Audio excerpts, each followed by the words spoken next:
World lead growing tensions in Ukraine. Russian President Vladimir Putin is accused of yet again raising the stakes in his Cold War-era chess match with the West. Ukrainian officials said Thursday that more Russian troops and artillery have been moved across the border in preparation for heavy fighting, and they claim an attack from Moscow is imminent. Russia's foreign minister denied the allegation and questioned Kiev's commitment to the ceasefire. That ceasefire from September has been violated almost daily with clashes between pro-Russian separatists and Ukrainian troops.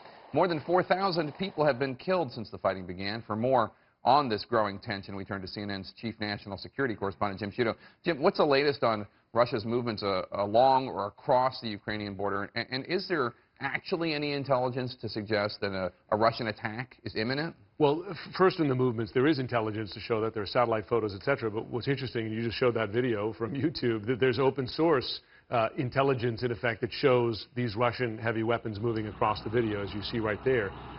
From the Ukrainian perspective, and I speak to Ukrainian officials, it's their view that the reason these Russian weapons are going in now is to prepare and arm the pro-Russian separatists for a major offensive inside eastern Ukraine. And they're connecting the dots both on the Russian weapons coming across the border in the east, but also the activity in Crimea in the south.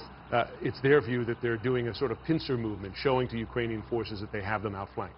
And what's the word on the movement of Russian fighters to the Russian vessels to the Gulf of Mexico and Caribbean, which means they'd be flying quite close to the U.S. Is there a reaction from the Pentagon? There is a reaction. But the general position of the Pentagon is this. It's not where you fly, it's how you fly. Because it is understood that in international airspace, it's okay. Our jets do it, and their jets do it as well. The thing is, how they have flown recently has been much more provocative. The formations have changed.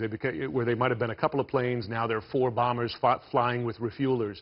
There have also been cases in Europe where Russian bombers, because they're not flying with transponders, get into civilian airspace, and there was a near miss with a civilian aircraft over Denmark. So that kind of stuff makes them very nervous. And this latest step of taking the flights now into the Gulf, or at least saying you're going to take the flights into the Gulf of Mexico and the Caribbean, it's the view of the White House that, listen, there's no excuse for that. There's no training or security reason to have Russian aircraft that close to the U.S. They call that move provocative and destabilizing. Provocative and destabilizing.